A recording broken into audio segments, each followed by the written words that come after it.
Hello everyone, আমি সঙ্গীতা। আমার নতুন আরও একটি ব্লগে সবাইকে অনেক অনেক স্বাগত জানাই। কেমন আছেন আপনারা সবাই? আশা করি ভালো আছেন, আর আমিও বেশ ভালো আছি। তো আজকে বারটা হচ্ছে স্যাটারডে। তো সকালের এখন আমি ব্রেকফাস্ট বানাচ্ছি। আজকে স্যাটারডে মানে ছুটির দিন। আজকে ঘুম থেকে অনেক দেরি করে উঠেছি, বাবির স্কুলে যাওয়া নেই, কাজের সেরকম তাড়া নেই, তো অনেকটাই দেরি করে উঠেছি। তো সকালবেলায় উঠে আগে ব্রেকফাস্টটা বানিয়ে নিচ্ছি। তো আজকে ব্রেকফাস্টে বানাবো হচ্ছে বাটার টোস্ট। তো সেই কারণে এখানে ব্রেডটার সাইডটা একটু কেটে নিচ্ছি। আর বাবি সকালবেলায় ও অ্যাজ ইউজুয়াল হরলিক্স খায়, হরলিক্স বিস্কিট, সেটাও খেয়ে নিয়েছে। তারপর আমরা এখানে ব্রেকফাস্ট করছি। তো এখানে ব্রেডটাকে সাইডটা কেটে নিয়ে আমি একটু কড়াইতে ভালো করে একটু সেকে নিচ্ছি, আর আলাদা কোনো কিছুই বার করিনি। তো এটাতে সেকে নিয়ে তারপরের মধ্যে বাটার আর একটু চিনি দিয়ে দিলেই আমার টোস্টটা হয়ে যাবে।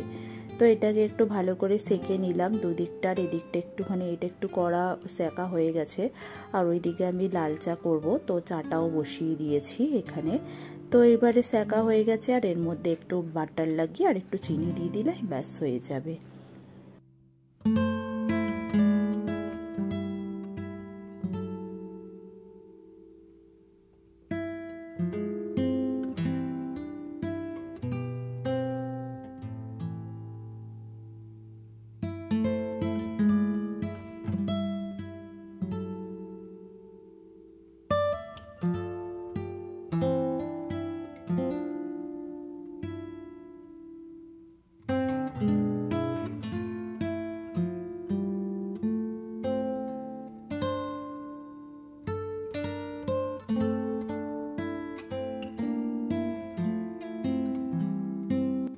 এদিকে আমার চাটাও হয়ে গেছে, আর এদিকে একটা পোচ করে নিলাম, লাল চা করলাম। এখন দুধ চা অনেক দিন হলো আমি খাওয়া ছেড়ে দিয়েছি, তো সেই কারণে লাল চাটাই করলাম। আর লাল চাটা মানে খেলে দেখলাম অ্যাসিডিটিটা কম হয়, তো সেই কারণে লাল চা নিয়ে নিলাম। আর এখানে ব্রেকফাস্টটা একদম রেডি হয়ে গেছে।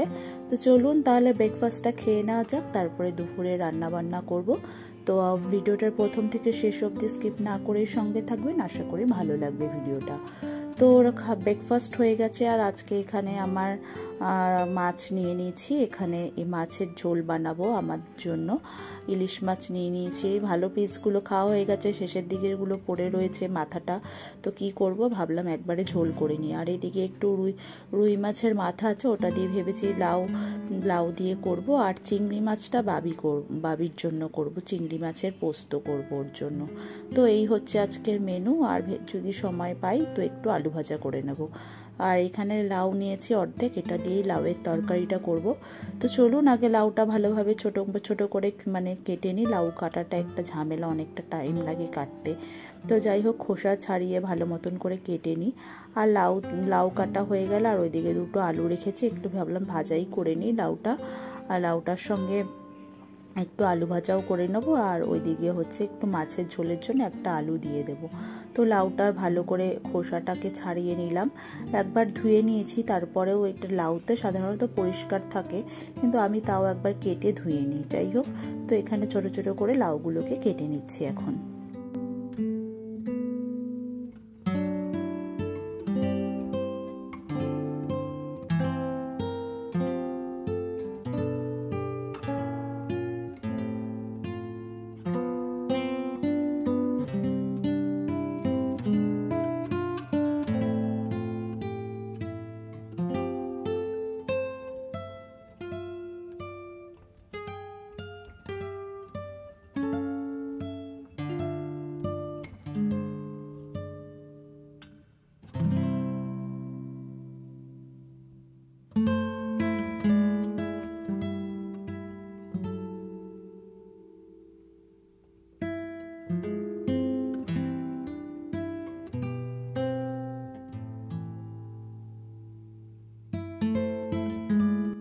লাউটা কাটা হয়ে গেছে, এরপর আমি আলুটাকেও আলু ভাজার জন্য কেটে নেব। আমাদের এখানে কিন্তু মানে এত গরম পড়েছিল আজ দুদিন ধরে, কিন্তু ওয়েদারটা মানে একটু স্বস্তি পাওয়া গেল আর কি। মানে হচ্ছে একটু বৃষ্টি বৃষ্টি, একটু ঠান্ডা ঠান্ডা রয়েছে, মানে সেরকম ঠান্ডা নয়, বাট যে তুলনায় গরম পড়েছিল সেটা থেকে আর কি একটুখানি শান্তি পাওয়া গেল আর কি, এরকম অবস্থা। তো যাই হোক, বেশ ভালোই হয়েছে ওয়েদারটা। জানি না এই ওয়েদারটা কতদিন থাকবে, যতদিন থাকে ততদিনই ভালো। তো যাই হোক, এদিকে আমার আলুটাও কাটা হয়ে গেল, আর এদিকে পোস্ত বানাবো। পোস্তর জন্য একটা পেঁয়াজ আমি কেটে নিচ্ছি ছোট ছোট করে। চিংড়ি মাছ দিয়ে পোস্তটা করব, আর মানে একদম ঝাল দেব না, যেহেতু বাবি খাবে।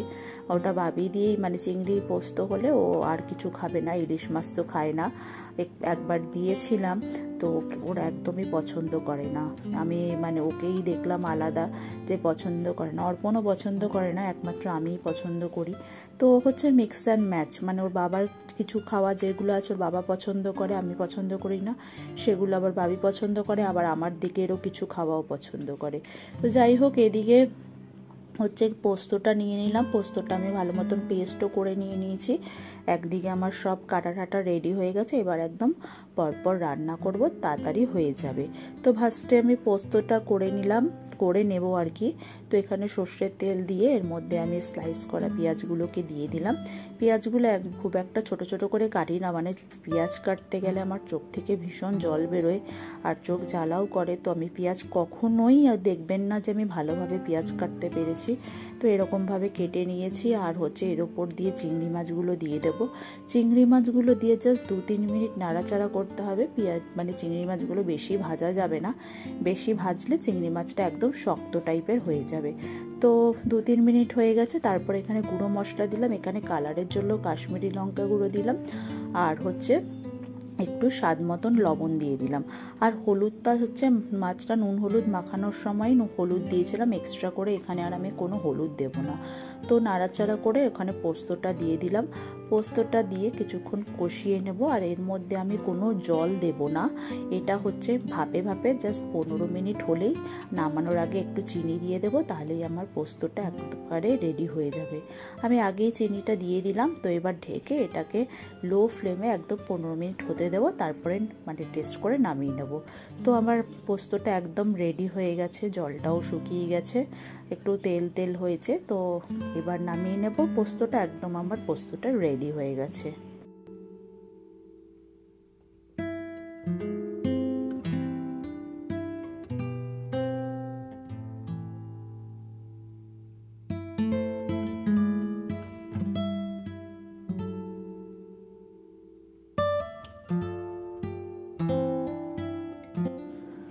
পরের রান্নাটা করে নেব। এখানে হচ্ছে ইলিশ মাছের ঝোলটা বানিয়ে নেব। তো এখানে ইলিশ মাছটা ভেজে নিচ্ছি, আগে হালকা করে একটু ভেজে নেব। সর্ষের তেল গরম করে নিয়েছি। অর্পণ বলেছিল যে ইলিশ মাছ খাবে না, খুব একটাও পছন্দ করে না এত কাটার জন্য। তো যাই হোক, আমি পছন্দ করি আসলে।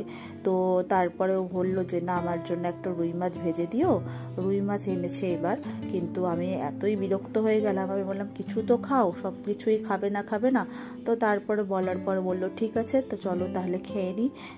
তো ও খাবে। আমার আর রুই মাছটা ভাজতে হলো না, ওটা আবার রেখে দিলাম, নাহলে ওর জন্য আমি ওটাকে নুন হলুদ মাখিয়ে রেখে দিয়েছিলাম। তো যাই হোক, এখানে ভাজা হয়ে গেল, হালকাভাবে ভেজে নিয়েছি। এবার এটাকে তুলে নিতে হবে। এবার মাথা দুটো ছিল, মানে মাথা একটাই ছিল 2 পিস করা, সেটাকে কি করব, তো সেটাও ভাবলাম ঝোলে দিয়ে দিই। তো কিছুই থাকে না এই মাছের মাথায়। তো যাই হোক, সেটাকে ভেজে নিয়ে একটুখানি এটাকেও আবার ঝোলের মধ্যে দিয়ে দেবো। তো যাই হোক, মাথাটাকে দুদিকটা ভালো করে ভেজে নিচ্ছি, ভেজে নিয়ে এবার এটাকে আমি তুলে নিচ্ছি।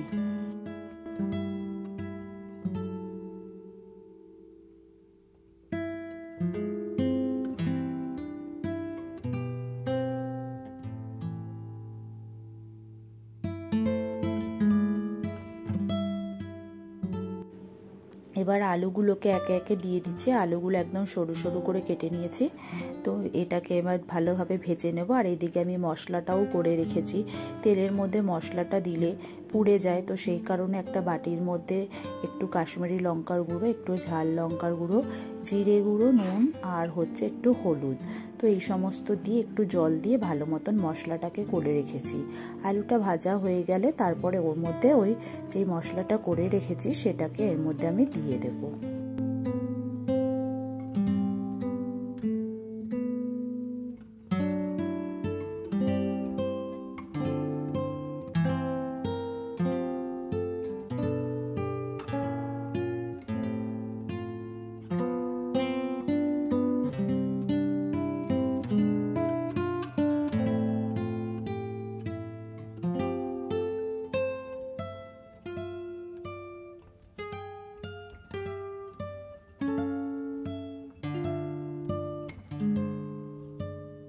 তো মশলাটাকে দিয়ে ভালো মতন কষানো হয়ে গেছে। এবার এর মধ্যে পরিমাণ মতো জল দিয়ে ঢেকে দেব। তো জলটা মানে ঝোলটা আর কি ফুটে উঠলে তারপরে মাছগুলো একে একে দিয়ে দেব। তারপরে 5-7 মিনিট রান্না করলেই একদম আমার মাছটা রেডি হয়ে যাবে।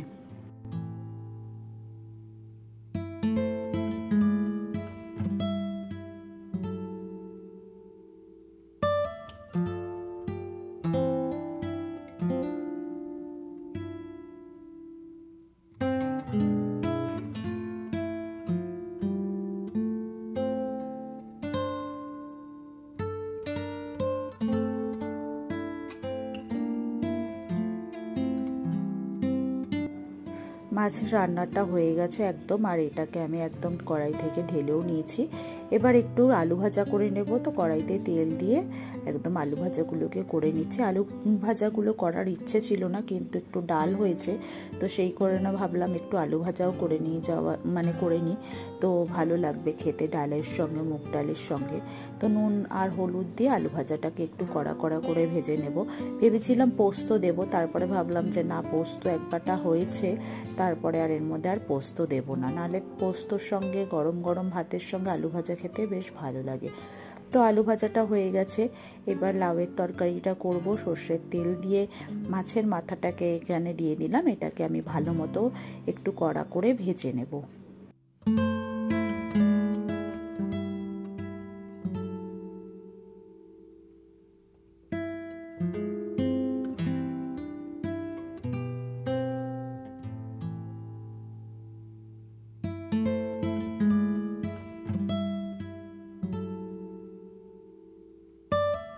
মাছের মাথাটা ভাজা হয়ে গেছে। এর মধ্যে আমি দুটো তেজপাতা আর একটু জিরে ফোড়ন দিয়ে নাড়াচাড়া করে লাউটাকে দিয়ে দিলাম। এর মধ্যে আমি দুটো কাঁচা লঙ্কা দিয়েছি। এবার গুঁড়ো মশলাগুলো এর মধ্যে দিয়ে দেব, যেমন নুন, হলুদ, তারপরে জিরের গুঁড়ো, আদা, এই সমস্ত মশলাগুলো এর মধ্যে দিয়ে দেব।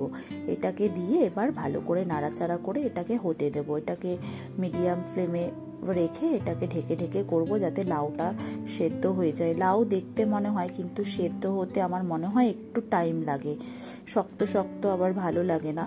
এদিকে মাছের মাথাটা গোটা গোটা রয়েছে, এটাকে একটু ভালো করে একটু ভেঙে দেব। ভেঙে দিয়ে তারপরে একটু নাড়াচাড়া করে এটাকে মোটামুটি লো ফ্লেমে একটু হতে দেব।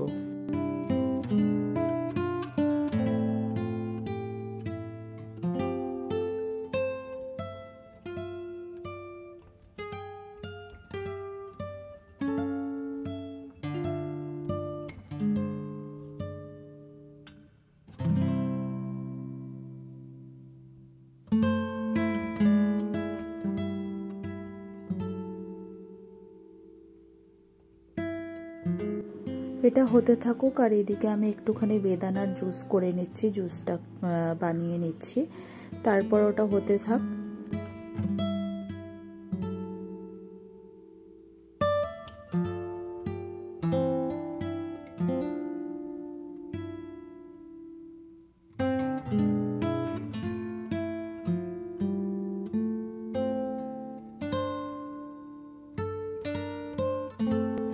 তো এদিকে লাউয়ের তরকারিটা হয়ে গেছে। তো এর মধ্যে আমি একটু ধনেপাতা দিয়ে দিলাম, আর একটু সামান্য পরিমাণে চিনি দিয়ে দেব।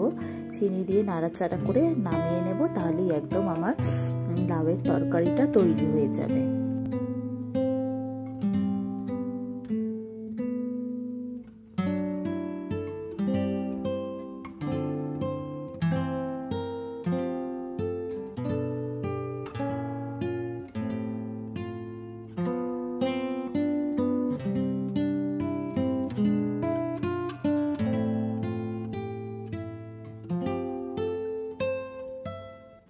আজকে আমাদের খেতে একটু দেরি হয়ে গেল, মোটামুটি বললাম যে যেমন দেরি করে উঠেছি। তো এখানে গরম গরম ভাত নিয়ে নিয়েছি প্লেটের মধ্যে, আর এদিকে আলু ভাজা দিয়ে দিলাম, এদিকে দিয়ে দিলাম লাউয়ের তরকারি যেটা করেছিলাম মাছের মাথা দিয়ে। এটা অর্পণের প্লেটটা রেডি করে দিচ্ছি, আর এদিকে দিয়ে দিলাম মাছটা আলটিমেটলি ওকে খাওয়াচ্ছি যাই হোক, আর এদিকে দিয়ে দিলাম ডাল। ব্যাস, প্লেটটা রেডি হয়ে গেছে। আর বাবি তো খাবে ডাল আলু ভাজা, এগুলো কিছুই খাবে না, ওকে একটুখানি লাউ দেব আর দিয়ে দেব পোস্ত, তো এটা দিয়েই খাবে। ওকে আমি ভাতটা মেখে দেব আর ও নিজে নিজেই খায়। আর এখানে যেহেতু একটু মাছের মাথা দেওয়া আছে, ওকে ভালো মতন বেছে দিতে হবে, না হলে কাটা লেগে গেলে অসুবিধে। তো যাই হোক, ওকে সব খাওয়ানোই অল্প অল্প করে চেষ্টা করি, ও যাতে ওর পরে মানে অসুবিধে না হয়। আর ওকে ভাতটা মেখে দিই, তারপরে আমি নিজে খেয়ে নেব। তো চলুন তাহলে এখানে ভিডিওটা শেষ করি। ভিডিওটি ভালো লেগে থাকলে একটা লাইক করে দেবেন। আরও নতুন নতুন ভিডিও দেখার জন্য পেজ থেকে দেখে থাকলে ফলো করে দেবেন, আর ইউটিউব থেকে দেখে থাকলে সাবস্ক্রাইব করে দেবেন। সবাই ভালো থাকবেন, সুস্থ থাকবেন। পরে আবার দেখা হচ্ছে একটা নতুন ভিডিওর সঙ্গে। ততক্ষণের জন্য টাটা।